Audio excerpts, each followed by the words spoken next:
Assalamualaikum warahmatullahi wabarakatuh. Perkenalkan, nama saya Misal Herdiani Hermansyah dari kelas C11.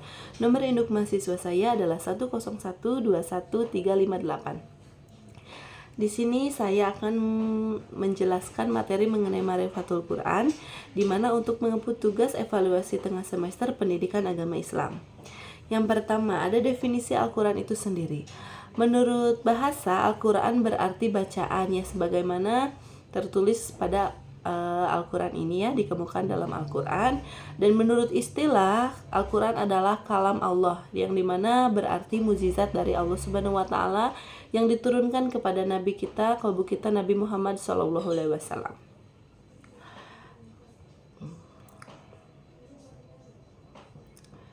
Al-Quran ini sangat spesial. Mengapa? Karena diturunkan langsung dari Allah Subhanahu wa Ta'ala kepada Rasulullah SAW atau Kanjeng Nabi Muhammad SAW, tidak melalui malaikat ataupun tidak melalui perantara lain, yang dimana Rasulullah dijemput langsung oleh malaikat untuk datang ke surga dan untuk mendapatkan mukjizat dari Allah ini, untuk menerima ayat-ayat Al-Quran.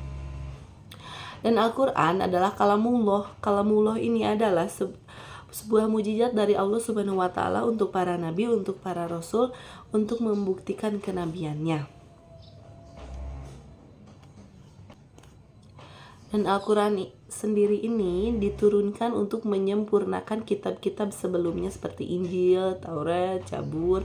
Al-Quran ini diturunkan untuk menyempurnakan kitab-kitab sebelumnya, dan isi Al-Quran ini adalah bersifat mutlak atau tidak dapat diganggu-gugat atau tidak dapat dirubah lagi.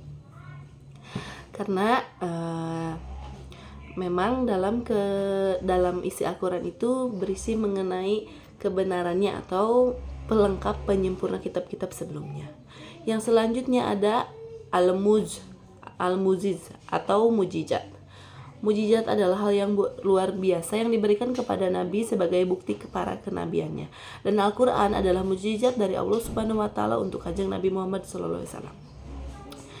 Dan Al-Quran ini sendiri diturunkan ke dalam hati Kanjeng Nabi Muhammad SAW, di mana keberadaannya sebagai wahyu yang diturunkan ke dalam hati memberikan kepengertian bahwa ia bukan sekedar dibaca atau dihafal dengan lisan. Al-Quran akan efektif memberikan manfaat atau interaksi dengan merupakan interaksi qalbiyah atau hati. Jadi interaksi ini akan saling berhubungan tentang pembaca dan juga si Al-Qurannya. Yang selanjutnya adalah Al-Manqulu bitawatur, diriwayatkan secara mutawatir. Dan ya, Al-Quran itu ditulis dalam mushaf yang maksudnya adalah secara langsung atau mutawatir, yang dimana diriwayatkan oleh banyak orang pada masa tersebut sehingga terpelihara dan terjaga untuk keasliannya. Nah, pada pemeliharaan Al-Quran ini pada masa Nabi itu ada 3 unsur pemeliharaannya. Yang pertama, hafalan dari mereka yang memang hafal Al-Quran, yang memang langsung disampaikan oleh Rasulullah SAW. Yang kedua, ada naskah yang ditulis oleh Nabi yang di atas daun itu. Yang ketiga, naskah-naskah yang ditulis oleh mereka yang pandai dan membaca Al-Quran. Jadi mereka yang sudah hafal itu. Jadi sangat bisa dibuktikan keasliannya.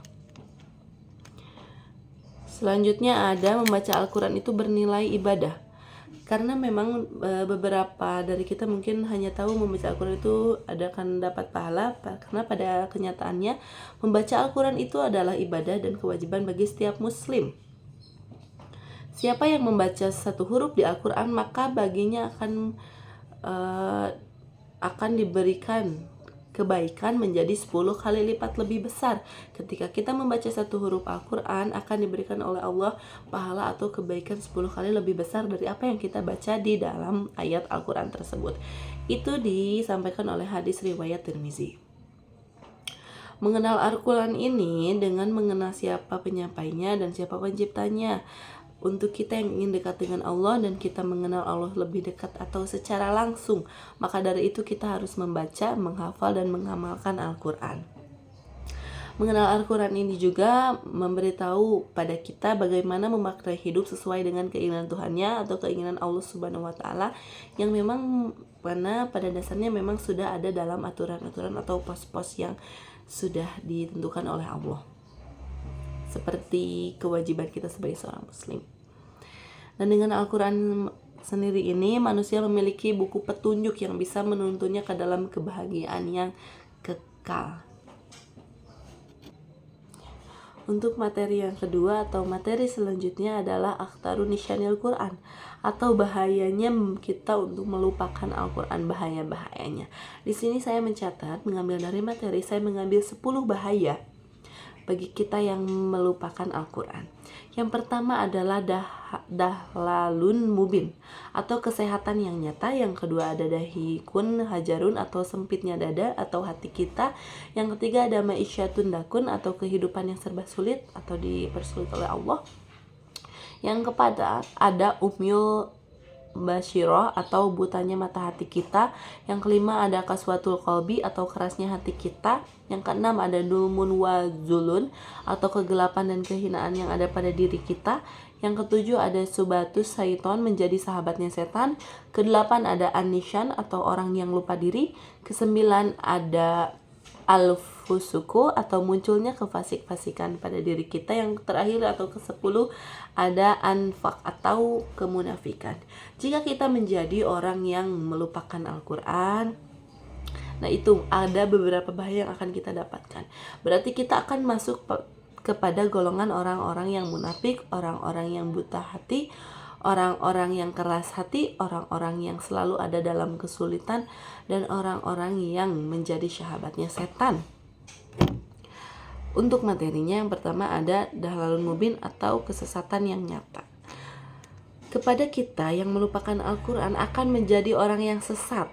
Yang pertama, sesat dalam duniawi, yang akhirat sudah pasti, karena kita jauh dari Allah dan kita tidak punya pegangan hidup, dan kita tidak memiliki aturan hidup ya, maka kita akan termasuk kepada golongan orang-orang yang sesat. Yang kedua adalah orang yang sempit dada. Di sini dituliskan dari Al-Quran surah Al-An'am ayat 6 surat 125, yang dimana berarti barang siapa yang Allah kehendaki akan memberikan kepada petunjuk, niscaya dia melapangkan dadanya untuk memeluk agama Islam, dan barang siapa yang dikehendaki Allah kesempatannya, niscaya akan menjadikan dadanya sesak lagi sempit, seolah-olah ia sedang mendaki langit. Begitulah Allah menimpakan siksa kepada orang-orang yang tidak beriman. Jika kita melupakan Al-Quran, maka kita akan termasuk pada orang yang tidak beriman, dan kita akan merasa sangat sulit melakukan banyak hal. Kita akan sulit melakukan kegiatan dan merasa dada kita selalu sesak dan selalu sulit. Buta mata hati seperti orang yang sesak dadanya dan tidak bisa melihat kebaikan. Saya tidak bisa mungkin menjelaskan semuanya secara detail karena ini waktunya mepet ya. Yang ini ada lupa diri atau anisyan. Di sini dituliskan dalam Ibnu Katsir berkata mengenai ayat ini, yaitu janganlah kamu lupa mengingat Allah yang akhirnya kamu akan lupa dengan amal soleh yang bermanfaat bagi diri kalian di hari kemudian. Ketika kita melupakan Al-Quran, ketika kita melupakan bacaan-bacaan Al-Quran, maka dapat diartikan berarti kita melupakan Allah Subhanahu wa Ta'ala sebagai Tuhan kita. Banyak sekali hal-hal negatif yang akan kita terima atau akan kita rasakan, kita dapatkan ketika kita melupakan Al-Quran, melupakan bacaan-bacaan atau ayat-ayat dalam Al-Quran tersebut. Jadi kita harus berusaha untuk selalu membaca, menghafal, mengamalkan, menalar, selalu memaksakan diri, mewajibkan diri bahwa setiap hari itu harus membaca Al-Quran. Kita lanjut ke materi selanjutnya. Materi yang terakhir atau materi yang selanjutnya adalah hal imani bil Quran. Muqtadul imani bil Quran, atau konsekuensinya kita iman terhadap Al-Quran. Yang tadi kita melupakan, yang sini kita menjadi iman. Dalam materi ini dijelaskan bahwa di dalam Al-Quran itu berisi mengenai ilmu-ilmu agama Islam, apa yang dihalalkan, apa yang diharamkan, apa yang diperbolehkan, apa yang tidak diperbolehkan, apa yang diperintahkan, apa yang dilarang, semuanya tertera dengan jelas. Apa yang harus kita lakukan, apa yang harus kita hindari. Untuk orang-orang yang sesat juga sudah tercantum di dalam Al-Quran itu sendiri.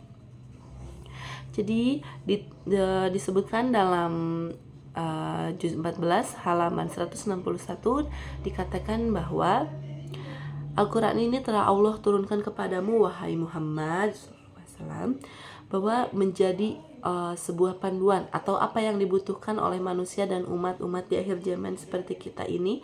Al-Quran adalah menjadi sebuah panduan atau sebuah ilmu yang memang asli dan kita memang membutuhkannya untuk menjadi pedoman hidup kita, untuk menjadi acuan hidup kita atau aturan hidup kita ya.